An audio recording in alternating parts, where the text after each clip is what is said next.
안녕하세요. 박용덕입니다. 2024년 제35회 공인중개사 시험 대비 가짜 지문 찾기 111번입니다. 개업 공인중개사가 등록한 인장을 변경한 경우에는 7일 이내에 변경 등록해야 됩니다. 7일 이내, 사후 7일 이내죠. 숫자 7을 우리 암기 프린터 39번에 정리해놨고요. 암기 프린트는 네이버 카페 박용덕 박사의 부동산 여행에서 다운로드 받을 수 있습니다. 16개가 있는데요.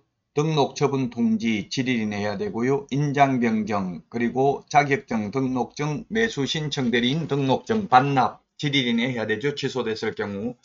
6번 정책심의위원회 위원장 1명 포함하여 7명 이상 11명 이내고요. 실무교육 강사 요건에 7급 공무원 이상, 7급 공무원 6개월 이상 유경험자 있습니다. 8번 응시수수료 반환 원서 접수 마감 다음 날부터 7일 이내 취소하면 60%, 7일이 경과한 후 시험 보기 10일 전까지 취소하면 50%입니다. 10번 전속중개계약 시 정보공개 7일 이내 해야 됩니다. 11번 분사무소 설치신고 확인서 7일 이내 교부해야 됩니다. 12번 사무소 이전신고 처리기간 7일입니다. 개인이 등록해야 될 인장 7mm 이상 30mm 이내고요. 14번 정책심의위원회 회의개최 통보 7일 이내에 해야 됩니다. 7일 전까지 해야 됩니다. 15번 허가구역을 지정 공고하는 것은 7일 이상 공고하고 15일간 열람해야 됩니다. 시장, 군수, 구청장이. 그리고 16번 농지취득자격증명 발급 원칙 7일이고 농업경영계획서 작성하지 않는 경우는 4일, 농지심의위원회 심의대상인 경우는 14일 이내에 농지취득자격증명을 받아야 됩니다. 자, 그래서 111번은 옳은 내용이고요. 112번 법인인 개업공개사의 분사무소는 주된 사무소와 별도로 휴업할 수 있다. 예, 그렇습니다. 별도로 휴업도 가능하고 폐업도 가능합니다. 분사무소만 업무정지 당할 수도 있습니다. 분사무소 휴업신고, 폐업신고, 재개신고 모두 주된 사무소 등록관청에 해야 됩니다.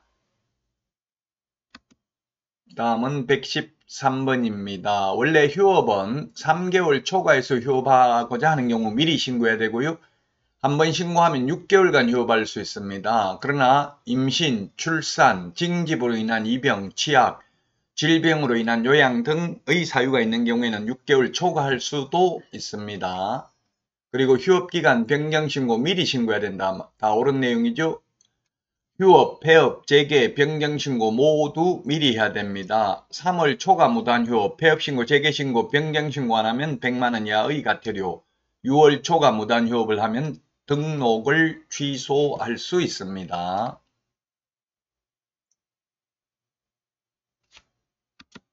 다음은 115번입니다.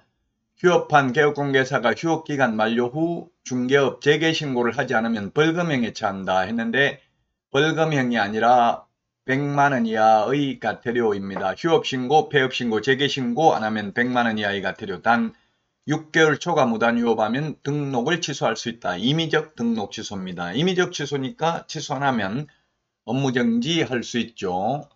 자, 그 다음에 휴업신고를 하지 않고 3월 이하 휴업할 수 있다. 예, 그렇습니다. 3개월 초과해서 휴업하고자 하는 경우에만 미리 신고합니다. 딱 3개월만 휴업하려면 신고할 필요 없습니다. 3월 초과하는 경우 신고하고요. 등록 후 3개월 이내에 업무 개시하지 않는 경우에도 신고를 해야만 됩니다. 자, 다음은 117번입니다. 중개사무소 개설 등록 후 3개월 초과하여 업무를 개시하지 않는 경우 휴업신고를 하여야 한다. 네, 그렇죠. 등록 후 3개월 초과하여 업무를 개시하지 않는 경우도 신고해야 되고 신고 안 하면 100만원 이하의 과태료가 되겠습니다. 자, 그 다음에 118번입니다. 중개업의 휴업, 폐업 신고는 직접 방문 신고 외에 전자문서로 할 수 있다 했는데 전자문서 안 됩니다. 왜냐하면 휴업, 폐업의 경우 등록증 원본을 반납해야 됩니다. 반납하러 가야 됩니다. 그래서 방문 신고만 가능합니다. 그러나 재개신고, 변경신고는 반납할 필요 없기 때문에 방문신고도 가능하고 전자문서도 가능합니다. 이거 시험에 출제됐던 지문이죠. 휴업, 폐업의 경우 등록증 원본을 반납하러 가야 되니까 방문신고만 가능하고 전자문서는 불가능하다는 점을 유념하셔야 되겠습니다. 자, 다음은 119번입니다. 휴업기간 중에 중개업의 폐업 또는 재개신고를 할 수 없다 했는데 휴업하다가도 폐업할 수도 있습니다. 그리고 만약 6개월 휴업한다고 신고를 해놓고 5개월 만에 다시 재개신고를 할 수도 있습니다. 휴업의 경우에는 휴업기간을 기재를 하죠. 언제부터 언제까지 휴업한다고 신고서에 보면은. 자, 그래서 119번은 틀렸습니다. 휴업기간 중에도 폐업도 가능하고 재개도 가능하고 휴업기간 중에 사무소 이전도 가능합니다. 사무소 이전 신고도 할 수 있습니다. 왜냐하면 휴업이라는 것은 스스로 업무를 하지 않는 거죠. 업무정지의 경우에는 업무정지 당한 거고요. 잘못해가지고 휴업은 당한 게 아니라 자기 스스로 업무를 하지 않는 거기 때문에 휴업기간 중에 사무소 이전도 폐업도 재개신고도 가능합니다. 자, 다음은 120번입니다. 모든 개업공개사는 중개업 경영, 기법, 정보 제공 업무를 겸업할 수 있다. 누구를 대상으로? 개업공개사를 대상으로. 예, 맞습니다.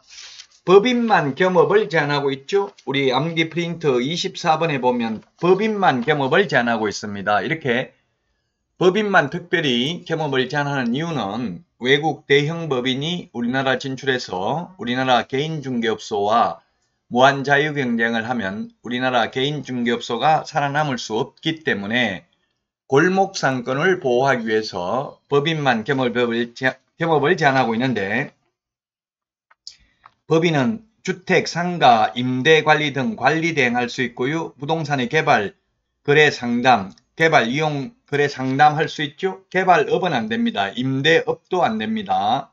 그 다음에 개업공개사를 대상으로 경영기법 및 경영정보 제공할 수 있고요. 주택, 상가 분양 대행할 수 있습니다. 토지 분양 대행은 안 됩니다. 그 다음에 도배이, 사업체 소개 등 용역 알선업은 할 수 있는데 용역업은 안 됩니다. 도배업체를 직접 운영하는 건 안 되고 도배이, 사업체 소개하는 것만 가능합니다. 6번째, 경공매 매수 신청 대리 가능한데 이 경공매 매수 신청 대리는 부칙개공, 즉 법 7638호 부칙 제6조 2항의 규정에 의해서 등록을 한 것으로 보는 자는 경공매 매수 신청 대리 불가능합니다. 그러면 경공매 매수 신청 대리 빼고 나머지의 경업은 개인개업공개사도 다 가능하죠. 법인은 6가지만 겸업할 수 있고 개인은 이 6가지도 겸업할 수 있고 6가지 외의 업무도 타법에서 규제하지 않는 한 겸업할 수 있습니다. 따라서 개업공개사를 대상으로 경영기법 및 경영정보 제공 업무는 모든 개업공개사가 다 할 수 있습니다. 매수신청 대리는 부칙개공은 안 된다고 했죠. 자, 이번 시간 여기까지 하고 다음 시간에 찾아뵙겠습니다. 다음 시간에 만나요. 안녕.